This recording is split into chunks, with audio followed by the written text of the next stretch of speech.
Биз азыр учурда айлана чөйрөбүздө эмне булгап жатат?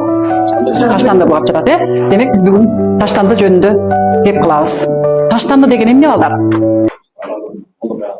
Керектен чыккан, баштапкы сапатын жоготкон материалдар бул таштанды, Эми таштандынын бир нече түрлөрү бар экен балдар. Таштандынын бир нече түрлөрү бар экен. Аларга кайсы таштандылар кирет экен? Желим калдыктары, тамак аш калдыктары, айнек калдыктары, кагаз калдыктары, металл калдыктары, анан өзгөчө айылда өлгөн жаныбарлардын тарттары, анан электрондук калдыктар булар чогулуп эмнени түзөт экен? Таштандан түзөт экен. Биз оңорчок айылын эле алсак, мына өсүстүн айырды эле.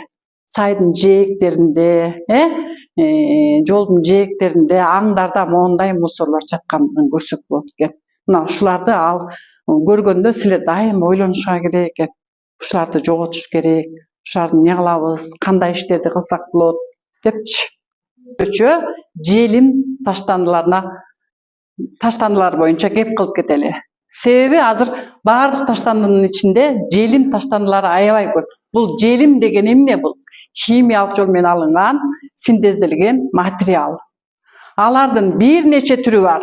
Полиэтилен, полипропилен, поливинилхлорид, полистирол, полиэтилен, терафлат деген жана башка көптөгөн түрлөрү бар.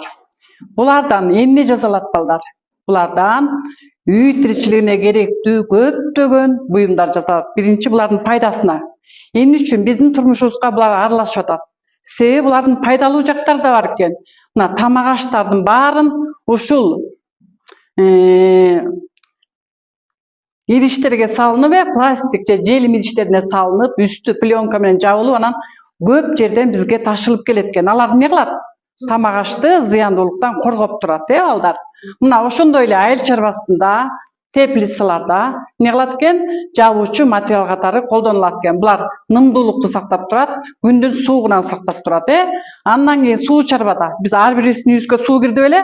Мына ошо суу турбалары жана кошмоктору баары эмнеден жасалат экен? Ушул желимден жасалат экен. Ошондой эле автомобилдин бир нече тетиктери, бамперлери, май куючу бактары, деги эле көп тетиктери ушул желимден жасалат экен. Андан кийин медицинада биз көп көргөн шприцтер, перчаткалар, дары куючу бутылкалар, мына ушунун баары эмнеден жасалат экен? Желимден жасалат экен. Мына ушуларды биз турмушубузга пайдаланып атып, булар керексиз буюмга айланат, Анан биз аны эмне кылабыз? Ыргытабыз. Биз аларды эмне кылабыз? Мисалы